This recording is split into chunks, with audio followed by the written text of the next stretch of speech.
In Memphis, we know a thing or two about resilience. From the grindhouse to the Delta, we protect what's ours.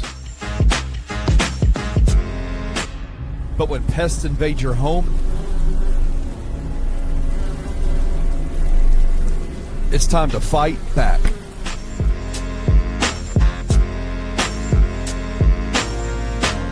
Grade A Pest knows how to handle what crawls, flies, and bites.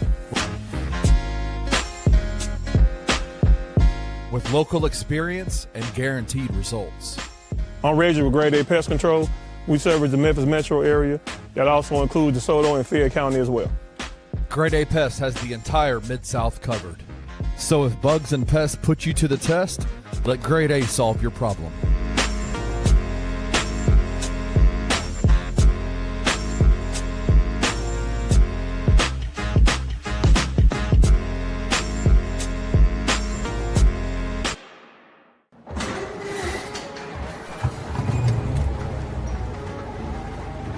In Memphis, nothing comes easy, and that's exactly how we like it. This is a city built on hustle, on heart, on grit.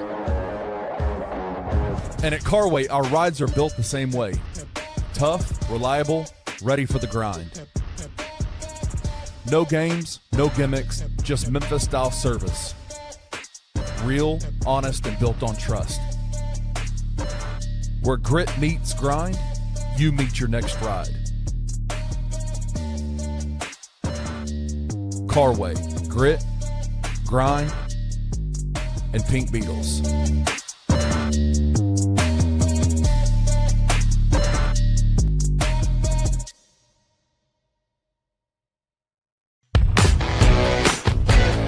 Welcome to the Daily Grind, a Bluff City Media daily podcast. Stepping up to the microphone is your host, Luke Hatmaker. Grab your favorite morning brew, and let's get to the show. We're the rebel, yeah. We cry more, more, more. In the midnight hour, we cry more, more, more. Welcome to the Daily Grind. That didn't sound terrible because he basically just yells. And that's what I do. Finger guns. Good morning, everybody. Welcome to the Daily Grind. We are hosted. Good Lord. We are presented by FanDuel Sportsbook. There we go. I'm your host, Luke Hatmaker, and it's Thursday. And I want to talk some hoops. I want to talk some college foosball with my guy, Jared Davidson. How are you? How are you, brother? I know you said you were a little sleepy. You still look fantastic. Oh, dude, I'm so tired. I'm so tired. We had to work last night with basketball and whatnot at Dyersburg, and it was good. I was there all day from like 9:30 to I didn't leave till 10. Yeah. So I'm a little exhausted. So I got home around 11, and yeah, no, but I'm tired, but no, we're good. The only bad thing about today is I do not want to go to work. Yeah, I don't blame you. You know who it felt like they didn't want to go to work last night? Yeah, the Memphis Grizzlies. You are absolutely right, my friend. I looked at the score and I was like, oh, we're down 20. And then I got into the Michael Cole tweet that said, Dylan Brooks has hit back-to-back threes and he's skipping up the court. And I'm like, oh, okay, yep, I'm not even going to think about this game. Yeah, this was one of those, shout out in the comments. Good morning, Jalen. I see you in there. If you are not in the comments with us, please join there. We will put your comments up on the screen. We will talk to you. I'm cleaning my glasses because they're smudgy, and now I can see again. Yeah, if you didn't watch this game, you probably had a better night than those that did. I wasn't able to watch it as well. I caught the tail end of it, and I'm not glad I did that. Grizzlies lost 117-98, and this thing never felt like it was much of a ball game at all. Watched what I could in the recap or review this morning when I got up, and I mean, it just seemed like they were always just ahead of the game, just ahead of the curve, I guess you should say, of us. We were coming the second night on a back-to-back. Jalen, demoralizing is not a word that getting punked is not what you want to see, especially by someone like Dylan Brooks, and I like DB, but you don't want to see that happen. I'm glad I didn't watch it because if it was demoralizing, that sucks. I don't know. I don't know. I wasn't expecting much out of this game. I hate to. You don't want to call this a scheduled loss because I think we were hoping that we were going to see something out of this game, but like. You got the 18 hours ago, we got the injury report, and then you got Jaren Jackson Jr. upgraded to questionable, and then you got it was probable the whole time, I think. Yeah, and then like all day you were getting like, oh, and Vince is also out. Oh, Yeah. but Santi is playing, and Jaren's playing, and Jemi's playing, but Jaw's out. So it's like all day we were getting all these injury updates. I Yeah. wasn't expecting to win this game. I think, I mean, with Ja, I think it was just like, I mean, game time to see if he could play. I saw some of the discourse right when I hopped into the post game bounce last night, which shout out to Rusty and Kenny. That was hilarious for the last 45 minutes of the show last night. But yeah, no, man. I think Vince is understandable because you came back on the first night of a back to back against probably what should have been the tougher game. Yes. But yeah, it's the Grizzlies. It's what we kind of talked about. They just they punch to whatever weight class that they play against. And Phoenix is a team that is overachieving by everyone's standards, including probably Phoenix fans' standards. And the Grizzlies just kind of, if they play the Spurs, they come out punching like really well. If they play teams like the Wizards or teams that are supposed to be bad like the Suns, they just come out flat, and it's not fun to watch. No, it is not fun to watch. And like I said, I can't imagine watching this game live. I was happy to watch it this morning with some coffee and not have to be fully invested. Also, shout out to the man who is not afraid to speak his mind in Dylan Brooks, simply because he's like, yeah, I think they moved on too fast from everybody on that core. And I'm like, when you think about it in the long run, you can reminisce or whatnot, but you may have a slight point. But yeah, let me get that. Let me see if I think I had it up this morning. That quote was quite. I'm not gonna be able to find it. You basically hit the nail on the head. He was like, if you were to ask me, I would say that they maybe, if you communicate something about communicating with your players, they buy in. But they moved on too quickly instead of communicating, and thus doesn't look like they're having much fun over there. I think he said something like that, and it's. Coming from him, it just felt a little like, yeah. He's not wrong. It's like you said. It's like I do wish we had a little bit more pep in our step. Yesterday, if we had to find something to, God, everybody was a minus. Yep. I mean, Omax was a +3 and a plus minus, and he had 8 points and seven boards. That is. Yeah, here's part of the quote from Dylan. You got to be willing to have communication, have trust in the players, and they play hard for you. I think that's not what I see over there now. That's what it is. Yeah.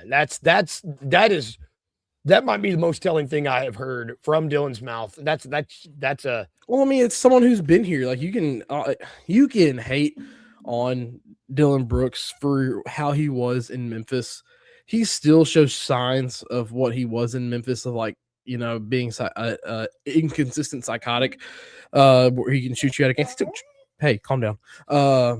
He took 22 shots last night. He shot 8 of 22. That's not good. So that's not good. So he's still doing those things, but I think he started shot chucking is when the game was maybe a little bit out of reach already. But anyways, I'm trying to find the actual quote. Yeah, I just think they moved way too fast, especially when I was there and Dez was there and Steve Adams was there. And I think the Grizzlies moved too fast, trying to be inventive too fast, and it kind of bit them in the butt a little bit. Here's the thing. I don't wholeheartly disagree. We moved off of Kyle Anderson and DeAnthony Melton when they had trade value. It's just that draft class sucked. Yep. Besides, like, who knows? But where's the other quote? Is there another one in here? Yeah, and you got to be willing to have communication, trust in the players. Yeah, they think that's not what he sees now. So I mean, everything he said has truth to it over here. So I mean, that's just how it is over here right now. And you know, Grizzlies and Grizzlies fans are just not happy. No, So. and I do want to say he did. I mean, we got to find. I mean, he was shooting the hell of the Dylan Brooks. That is, was not afraid to be shooting the ball last night. I'm starting to. It's interesting. We're not dealing with the problem now where our best shooter isn't shooting a la Luke Kennard. Our best shooter is shooting the hell out of the ball. And like, I would, Cam's my guy. We're not going to be, he can keep doing what he's doing. I mean, he had went 4 of 6 from beyond the stripe last night. That's the point. Like Kleiman moved and didn't capitalize after the move. Yeah.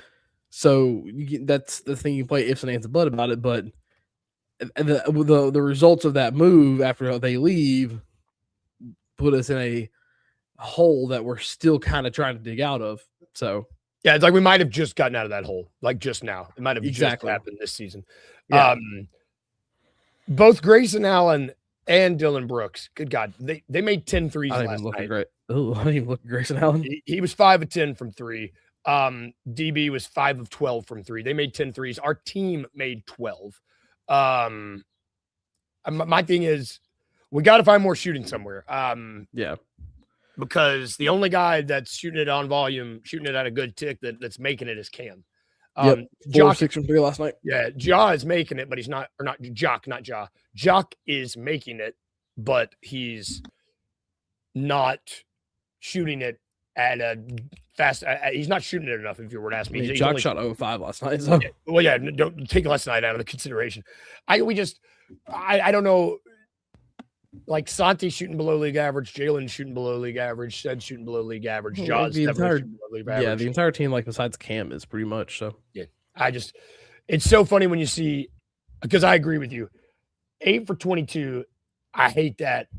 5 of 12 is not bad. We know that's what to expect from regular Dylan, but just it's how he does it because he'll hit 2 in a row like he did. Take out those threes, and he went 3 of 10. That's not very good from the field. So he got hot from 3, and I don't know. I'm done talking about this game. We talked about it too much. Yep. There were a bunch of other games happening last night. A bunch actually, including one where someone got pulled off the bench. Yeah, let's save that one. We'll talk about that one last night. Yeah, Raptors beat the Hornets. Pistons beat the Bulls. Sixers beat the Wizards. Nuggets beat the Celtics. Hawks beat the Pelicans. We'll come back to it. Yeah, without Jokic. Still pretty big. They've had 2 that they've won without Jokic now. Knicks beat the Clippers. Thunder beat the Jazz just barely in overtime. Something is happening there. I think we might stand a shot if everybody is healthy on Friday. Spurs beat the Lakers. Hate the Lakers. Warriors beat the Bucks. Trailblazers beat the Rockets. A lot of stuff happening. Thunder almost blew that game. They were up by 20, and it went to overtime. So. Yep, it went into overtime, and they almost lost in overtime. The game where let's go back. Okay, so I had it for me. Right in the middle of this Hawks Pelicans game where the Hawks won 117 to 100. We were treated to a little bit of trade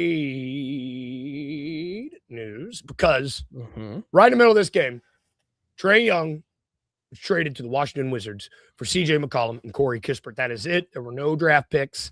This is all the trade. I wasn't lazy and didn't type all of it. This is it. That's it. This is it. In the middle of the game, Trae went and dapped up all his guys, left with like 8 seconds like 8 seconds left. Didn't even stay to finish the game. Feels like a pretty odd.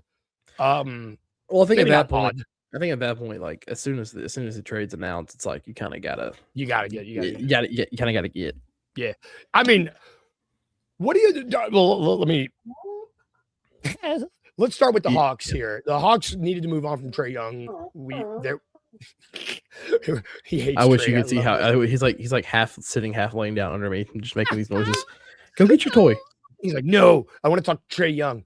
Trae Young is going to the Wizards. I think it was Bobby Marks. Shout out Bobby Marks. Had a really interesting tweet this morning talking about Trae Young.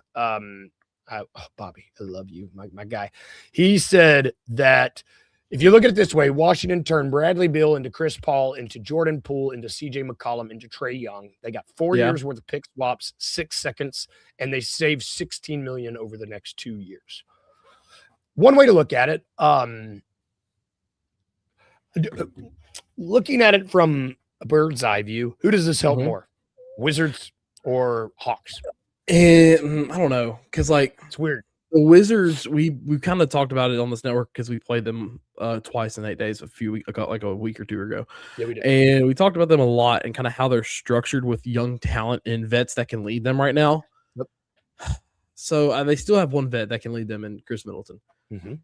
So I'm not sure how all that takes them, but they still have a good young core that I think, like I said, either yesterday or a couple days ago, that. Okay, buddy, it's okay. I think like this will like Trae will give a true point guard role to a team that needs it with a young core. So I like that. But for Atlanta, you have a seasoned veteran on your team now. Yeah. Without Trae Young, the team that has been better without Trae Young, you get off Trae and you bring in a seasoned veteran and CJ McCollum who can A, provide you good minutes, and B, just be a voice. So that's what the Hawks needed. So like I said, I think it benefits both teams. I'm with you too. Although the return is kind of yeah, I want to talk about that's my next question, because I do think it kind of benefits both teams. If I have to lean one direction, I think I'm going to lean more toward I think I'm leaning more toward it help. See, Keelan, shout out Keelan, thank you for hopping in with us, brother. I think it helps the Wizards because it's like maybe Trae Young can propel a young core to something. Yeah, I think that puts them. I think that makes their playoff picture in a few years. Maybe their playoff picture goals. I think it advances them a little bit. Exactly. Well, and if you're the Hawks in the intermediate, you get a table setter in CJ McCollum. You get that veteran voice that you mentioned. You get someone who probably isn't going to demand taking shots from Jalen Johnson, taking shots from KCP, not KCP. Nickeil Alexander-Walker taking shots from that's it. And he's not a complete nothing on defense. That's something. Trae Young was absolutely on defense. CJ's going to give you something. And Corey Kispert still gives you shooting. He's not going to be afraid to shoot the ball a la Luke Kennard, and he's going to play better defense than Luke Kennard too. So I don't know. I think, and it clears up your cap space if you want to go make a move if you're Trae or if you're the Hawks. You know, the Hawks got a little bit more wiggle room now if they want to go after Giannis, if they want to go after AD. I mean, they've got options. I don't know why there's would. There's one team that's struggled over the past couple of weeks that I'm terrified is about to try and go get Giannis. Shut your mouth. Let's start with a T. Who are you talking about? Talking about a team that's like just past Arkansas, like that state. I don't want to mention. Dang it, like you said it. Okay, yeah, sorry. I'm sorry. We'll stop talking about it. Well, yeah, that's a good segue. Giannis is a player that is going to demand so much. Yes. Trae Young, with the return here, 2 guys, no draft picks. Yep. Is this going to set the stage for this market of what do you think about this in terms of the market for Ja Morant if you were to move on from Ja? That definitely sets the table. Like right? It definitely sets the table. 2 guys who have kind of been disgruntled this year, Trae for the past like 2 years. But who haven't really been playing. Teams sometimes look better when they play. So if you're trying to get off of them, the return may not be what you wanted, but here's my thing. Is that Climate can get 4 first-round picks and a player for Desmond Bane? I think we can maybe get a little bit better of a return for Ja Morant, but I think this definitely sets the table on what like the base would be. Yeah, it's really. You also have to think about it. Like what? I don't think the Hawks would have went to the Wizards and be like wanted one of their younger guys too that'll play really good.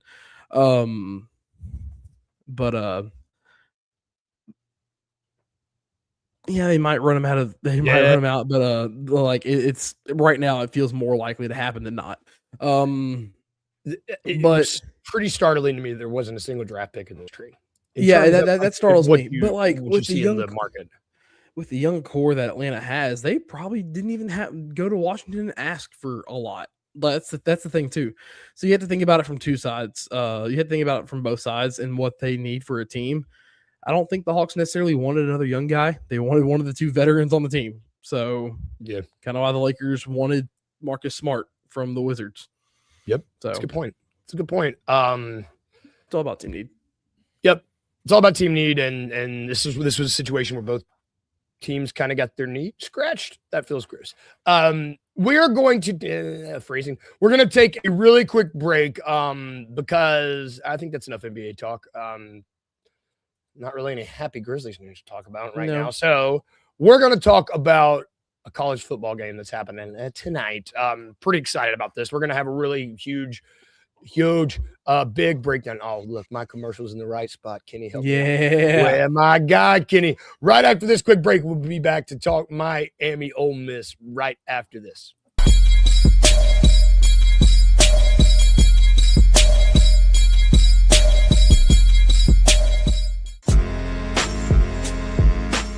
In Memphis, we know a thing or two about resilience. From the grindhouse to the Delta, we protect what's ours. But when pests invade your home, it's time to fight back.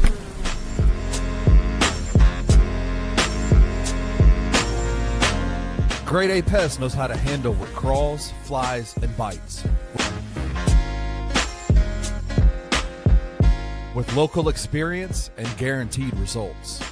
I'm Reggie with Grade A Pest Control. We service the Memphis metro area. That also includes DeSoto and Fayette County as well. Grade A Pest has the entire Mid-South covered. So if bugs and pests put you to the test, let Grade A solve your problem.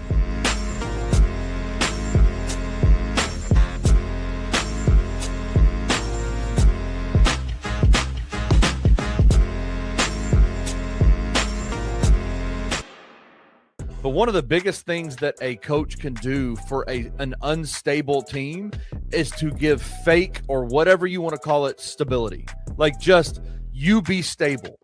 It would be manufactured stability if That's he just fine. ran out the same lineup. But like, it's manufactured. You know, like that's not necessarily going to work long term.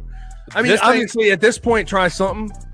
How can you expect people to perform when they have no idea what the expectation for them is? 100%. Because if you can go from literally not touching the floor to starting in one game, how do you know what's expected of you?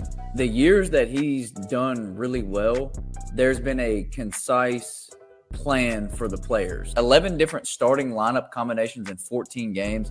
That is absurd. I don't know how you lead a successful I'll go to with the that. lengths of saying it's borderline malpractice. It really is. I'll go to those lengths. Like that's What are you doing? Tune in to On the Bluff with Christian Fowler and Gabe Kuhn every Tuesday at 10 a.m. on the Bluff City Media YouTube channel.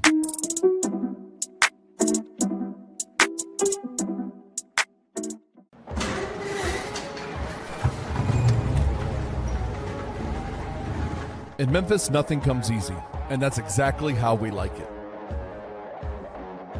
This is a city built on hustle, on heart, on grit. And at Carway, our rides are built the same way. Tough, reliable, ready for the grind. No games, no gimmicks, just Memphis-style service. Real, honest, and built on trust. Where grit meets grind, you meet your next ride. Carway, grit, grind, and Pink Beetles.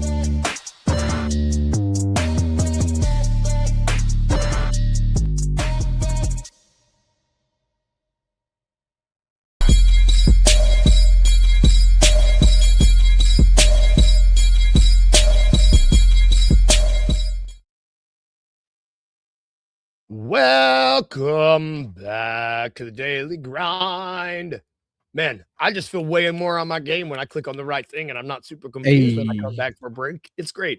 You could not tell by those lovely commercials there. We have a few sponsors that we were very, very proud of. First and foremost, we got Carway.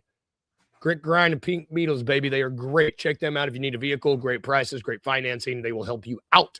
We are also brought to you by Grade A Pest Services. You also saw them. Great dudes over there.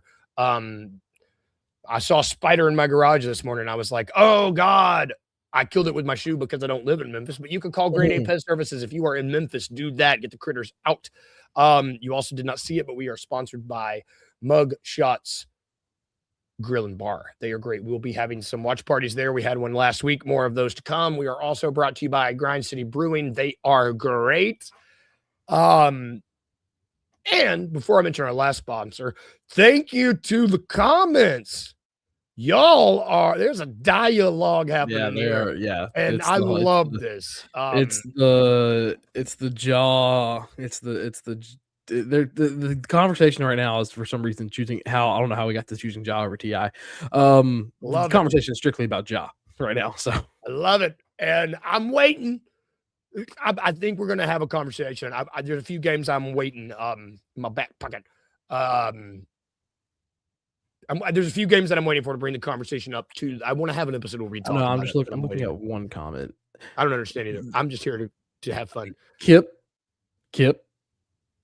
The Grizzlies, the Grizzlies it wouldn't be a bad PR thing to get over with Ja. It was a lot. The PR thing right now was a lot worse when we moved Powell. Like it may be a little PR hit, but everyone's quite literally saying trade Ja. Like everyone is. Like a little bit different. Yeah, a little bit different. Not everyone was saying trade Powell. A little bit different. But I digress. God, this is going to be a great episode when I have the Ja conversation. Last but not least, I need to mention our numero uno sponsor, FanDuel Sportsbook. You see them at the bottom here. We're also going to be talking about their specific odds, and do not worry. You don't have to go over there because I got your handy dandy notebook right here. We have the first game of the college football semifinals. Tonight, it is the Fiesta Bowl. Was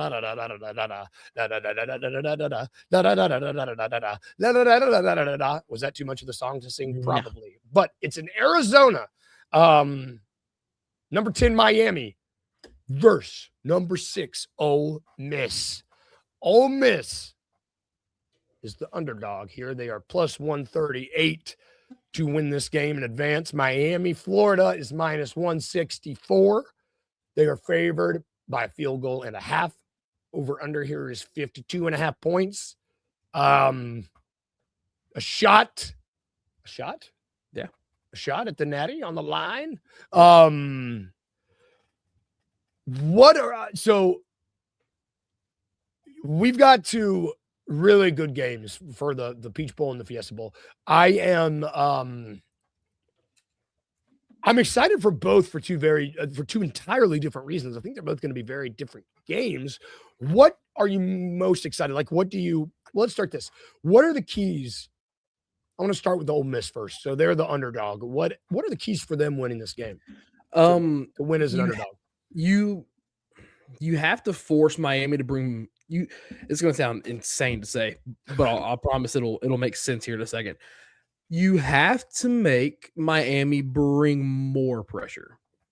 You cannot allow them to rush their front four, led by Reuben Bain Jr., and just get pressure that way.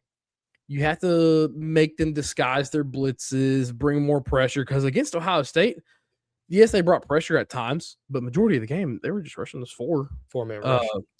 Yeah, and they're able to get into the face of Julian saying, you have to make Miami bring more pressure, and then that's when you can use Trinidad to his best of ability, maybe scramble, get outside the pocket, or quick RPO games. And then I think the run game for Kewan Lacey is going to be really important for Ole Miss, not Miami, Ole Miss this week, especially if you can get those RPOs, those quick passes going real quick. So it sounds crazy, I know, but you have to make Miami bring more pressure because those front four can get all the pressure they want to when they want to. Yeah, no, I agree with it. It's really weird, and it just he's sad. You might call the hotline. Well, I think we figured out that's the source of Rusty's hatred for the past few days. Like, I think that's what we figured out. Oh, hello. Yep. Trinidad Chambliss is clearly, hey, buddy, is he the biggest X? I mean, to me, he's clearly the biggest X factor in this game. And I think you hit the nail on the head, where it's like getting Miami to rush more guys is going to be the best way to utilize Trinidad. Like, use his legs, use anybody's leg. He unplugged you. Yeah, he did. Like, to me, would you agree that that's the biggest X factor in this game? Is Trinidad? You're gonna have to, Trinidad, yes, 100%. 100% the biggest X factor. Like, I mean, it's a really good offense. It's a quarterback who took over third week of the season, and he's thrown for over 4,000 yards and it's nuts, almost 30 touchdowns. It's nuts. You gotta he's got to be big, and he's got to be quick with his decisions, because if he's not quick with his decisions, he's going to be on his back. Yep. He's going to be looking up at the lights. Which the Miami defense is that the best unit? It's the best unit. I mean, it might be the freaking best unit. I think that defensive front is the best. Will be the best unit on the field. Yeah. I mean, and that's, in my mind, that's clearly where this line is. That's what this minus 164 is indicating, is that, like, look, it's a neutral site technically, well, it's not just Bane either. It's is it Messidor or Mesidor? Messidor, right. I think it is. So I said. It's those two, because, like, you can't, if I think it was Bane who got double teamed a lot in Ohio State and was constantly still getting pressure, and that just opens the lane for Messidor. Yep. So I mean, it's this defensive front is going to be the key, but also how Trinidad responds and how Charlie Weiss Jr. calls the quickness of, like, RPOs, quick passes for Trinidad Chambliss. That's going to be the key in this game. And like I said, if you can get to a point where Miami has to dial up more pressure because you're going so quick, that'll open up a few sneaky run lanes. And that'll also, if you get a quick hitter, like a slant over the middle or a quick out route, you're more than likely going to catch Miami in man on that blitz, to where you can rattle off more than just a 5-yard on an out route. Yep. So that's the cultivating point of, you have to make Miami disguise blitzes and bring more of their blitz pressure, not just let their front four beat you all night. Yeah. I mean, you mentioned there's been God, unless you lived under a rock, you've probably seen the noise around Lane Kiffin and the coaching of this Ole Miss team. There's still been stuff this week about who's coaching it, which assistants are coming. I do think that I think last week proved that these kids are just shutting this noise out, and they're just playing. Yeah, football. I think they are. I also think it's to a point to where, like, Charlie Weiss Jr., yes, he wants to go, but he might also end up like, I would not be shocked if at the end of it, say if Ole Miss wins it, if he ends up staying. I mean, why would you leave if he's like, sorry, Lane, but deuces. If I can retain a lot of my offense here and run it back, especially if Trinidad gets that waiver granted, I don't see any point in not running this thing back. I think it would be very dumb to not. I mean, especially if they win this game. I think it'd be very dumb. Betty. Last thing on this match. Who am I? Do either of these teams stand a chance of beat? Like, in my mind, do you think they can beat Indiana?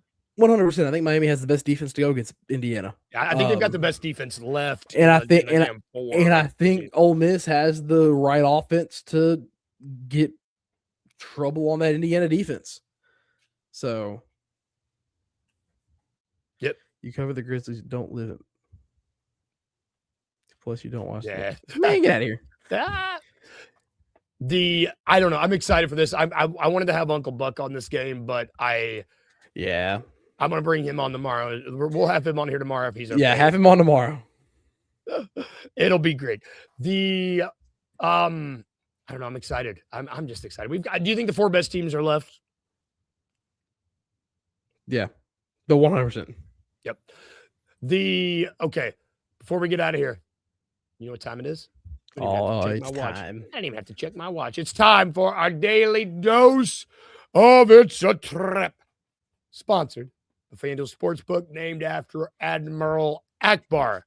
What I'm going to be doing, mean, you know the name of the game. I'm going to give you 4 bets from FanDuel. You just got to tell me which one's a trap. 3 bets from FanDuel, not 4. That would be changing things up. Okay, let me get my notes. Oh God, I lost my notes. I can't do this blind. Okay, here we go. Today. Topic of my choosing.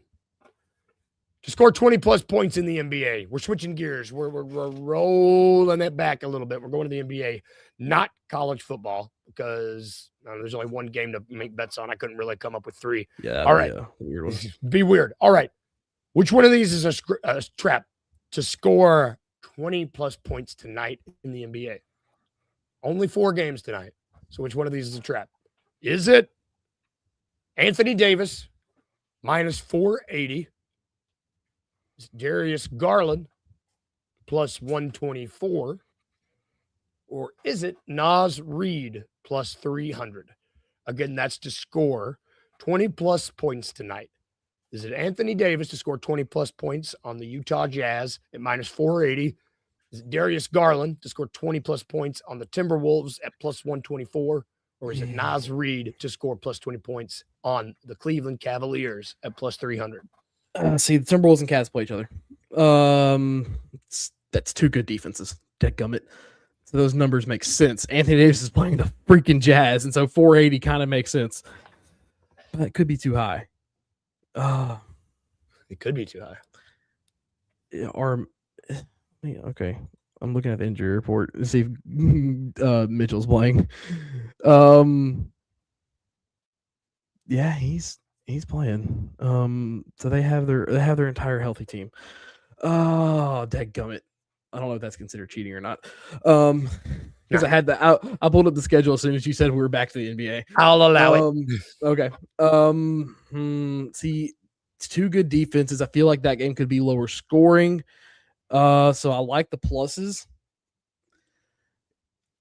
because Darius Garland, he's more of a facilitator in my opinion. It's going to be D-Mitch, Mobley before him. Because there have been trade rumors that they would move Jared Allen and Darius Garland before they move the other 2. That's why I think that's how the pecking order goes.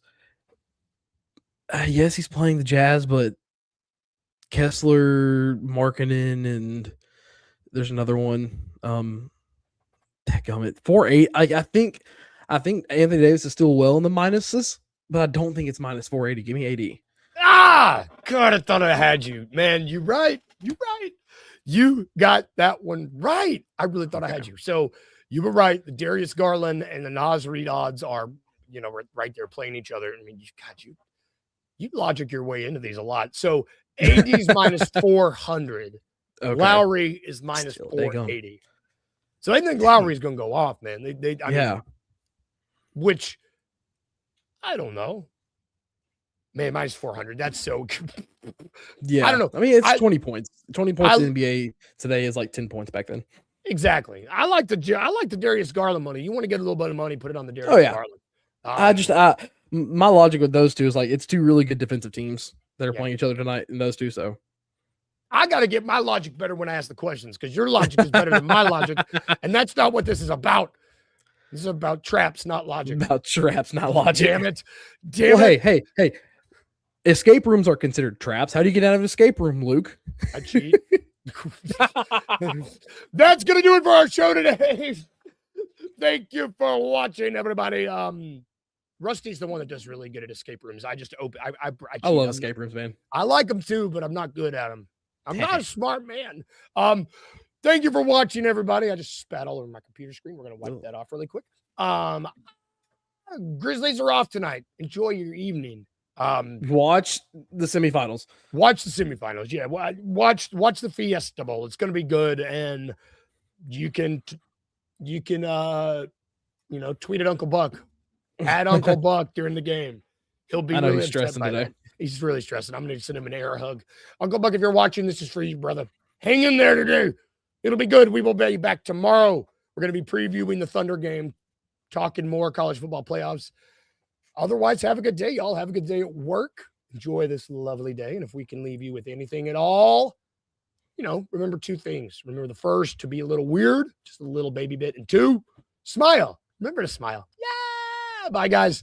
Have a great day. We'll see you tomorrow. Thank you for listening to The Daily Grind. If you enjoyed this episode, leave a rating and a review wherever you download your podcasts. Also, like and subscribe to Bluff City Media's YouTube page. We'll see you back here next time.